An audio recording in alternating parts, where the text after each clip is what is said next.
Mete mikudo le ahun mi mando dagbe amikudo ahozo zangbe lido son sin azan tangogbe mikode e home hoja male ye ze ho klele boton bo e je mi sile ya mina sesin ko na kombo mina do leton matin libre e jiwe mina mesin etime ko no benjile so mi to gan ton e sin ahoja hun de bodo mende jela weda yo dio e kundo fifa me to no wezuji bodo hoiro asiton don to ito silewe matin libre e dion e mo wada yi podo glesi le ko etime ko do menjire do belen to mi to fio ye me no aglezo teme le yo ye kun belen to asin holo me ho gbasa ho nu kan we de le gbangban we hedion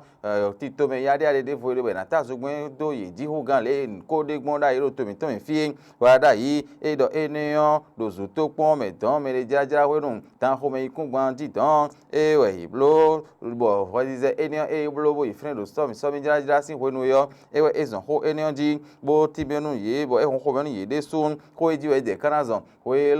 lonu egbedin bo na si ho do ho to sile yo eyin ne kana lagbon bo eyin to mi ton na si ho wan seru to gudo abi to mi ton podo to le fopo kan chicha ero tintin na indo ganjiyo ne ide ka na wa nugbon eyin do edu gan oneme hon hota enion jiwe na do hodo e homedin minatun do benjire matin libre e so ho enion to e kwetonji e homen matin libre do po agade yo etime po no benjire lo ji fan kan sin horo belen to mi ton dion o minatun do o enjeps podo fbhb e lo minatun le bola lo so horo to mi ton men ye de dion talawe ma do po me bo wan do po ibo ye de afomon ton matin libre se bo so do e kwetonji minanjo enion do bona so first info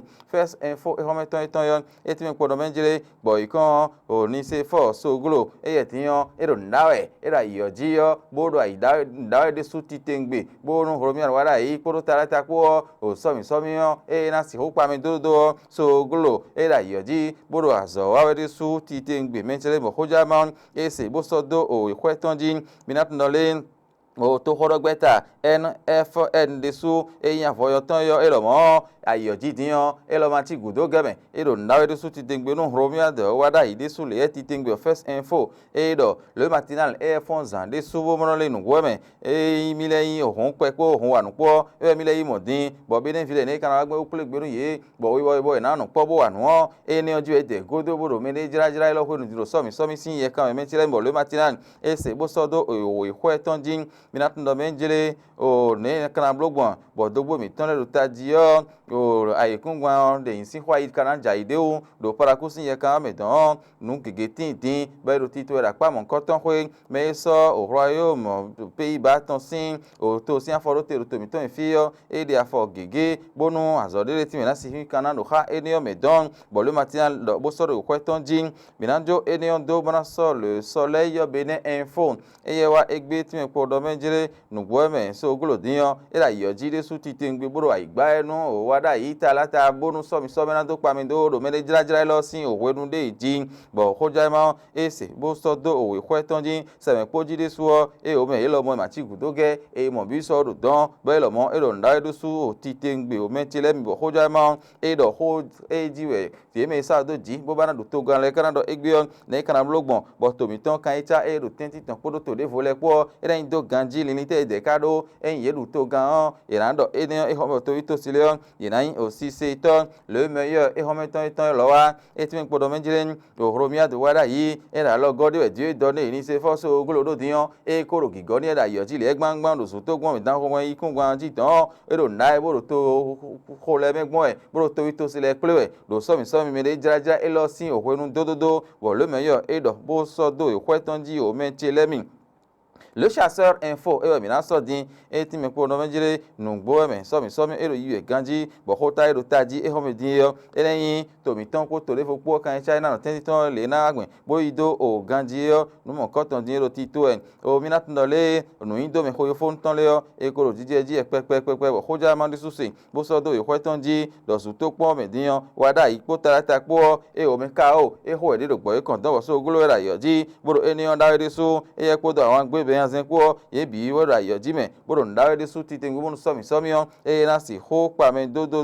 ra yo ji l'événement du jour e hometo eton yo e de su do ho e ti me po ndo menjere romia de wada yi do zu to pon kaka plateau de o e o me ahwale yesu po de su titengbe me jira jira lo ho me ra ho do e lini e do bene to po to vi do po bon to vi na si ho fo do to me du ganjen we yan na mblule na do le yo e we mi anu kunbe do buru sadi e do me jira jira ho nu e lo di me chere mo hoja ma e si bo so do o we kwetonjin mi na no le to gba me ho do ku to no ho ni de su ho do po hoja ma le yo ye henu e ho me chere mi lu ko nya kaja e ye diyan alian teme e si ho ya ho pule khala bo nu to gba me ho ni ma fi ha de me ro ku to si to ho me o nya ne o e ko do ayo jime bo ko ro sun ton kan ho hoja ma e si se to tabaru e ho me ton yo wa da itara ta ho ro po je lele ko a e ti me po do me jere e o e kuin hweze mele de o me ye ro titon e do su titengbe bo ro ni se fo so gologudo bo ro na de su titengbe nu ro mi ado wa da yi a ho ere nu he ho ajije han lobi nu bi e pe to me me chere mi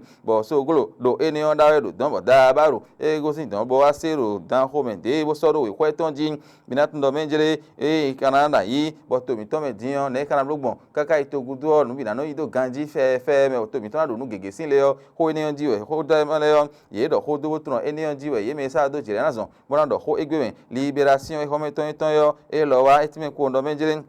nugbo e wara yo e do de khla de su titengbe do su to kon ko do plateau me don sin total egbe kaka to si afo gogo de yo e o me na ho e do ndawe de su titengbe so mi ho do po sin do gbasa ye mo no menjire me inu kun emileton mo na da yo ji bo so mi ho nu na so ma do gba o e na so nu yenu kun ho bo ro le kon na we yo e ka do wezun e lo mo ton kan lo mi ma ti gudoge mi ti le mi na tun do be njire no e yin o ten pon ho fo ton teme le yo azan le ma ho no fi mi ton le na inu do e bo ina tun me di lo ten pon we le yo e ko tun ho me sin so pe di ka se master di yo ko tun mo nkan ton ko ja ma le mi ha gbon don mi na yin o tun to la bu sol e we mi na so di ti me po do me jere nu gbo azan yin go di me bo so mi jara e lo blo ni se fo so glo de o bo be ne vile yo ne kana blogun to bon bo lo jo ho to mi to fi yo e na fo bo yin de di yo e ni so wa da itara ta ko ko ni fo ni se fo so glo e do wezun e ni kan ri su titengbe me tire mi ra yo ji bo ho ja ma do ro ko hun wa nu e ri su diyan zogbo do me wa ko ve wa e ko do hun pepo ye lo mo iro ndada yo ji ri su titengbe ho ja ma le yo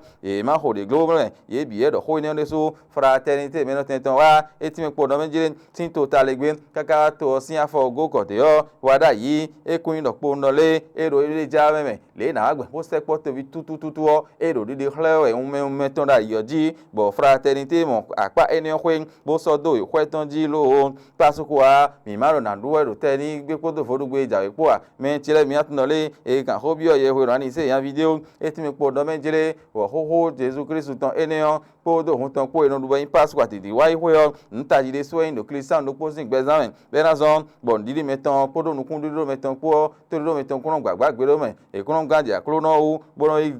ja igbere pon me ganje tuton je we yan ti de han no tin me hon pasuko anda ho de so yin bo fraternité se ron ton bo so do ihwe ton ji nouvelle tribune e ho me ton yo e ti me po do me jire e o me e do me la ho e gbonsu to pon me bo di sa bo ble ne ka din wara idiyan e ko ro nu kondo e do e yin o na go e me no do ayo gbele sin ai ji ton de su titengbe o me la ho e na di sa itan o hun pe ko do wan de su ko ye do su o ye ro di do me jele me le jira so mi ho nu e lo ton e ko e hun ho me e ko yin ho ton ho de bo da yo di o me ton we zun kan bo ni fe pa me inde nu mi anu ko alternative de su o do ho ro ko bo su to pon me ni se fo so gro e da eni on de subo e me de su titengbe me o mi na tun do me jele l'événement précis ho me ton lo wa e do le so glo e ro na de su me do de si hublo kon ka su to gbon e bla bi wa da itarata e bo ho fo pon yo e je inu e mi anu kun titengbe le e o me te le mi o mi na tun do le ho ja ma e do eni on hun pe podo o me ton le podiyan e lo e mo e do se me poji po khale do fin le po we de su o e ro na de su titengbe matin libre e ho me ton yo e ji we mi na fo don eti me po do me jire no e jijero Ukraine sin ye kan me ton yo le pon no gbon mi le diyan be den video tin ro fene tin e ka tin aye vlafo bodo si se do so zo no ya jiyo no kan bi yo ko itan e we Martin libre e ze gblangun e ho me eni o jiwe bi na no te do ho ja e ma ho do fongbe me do Martin Liu TV dio e ipobi tegbe mi kudo te bokudo toro mesia e teni igbe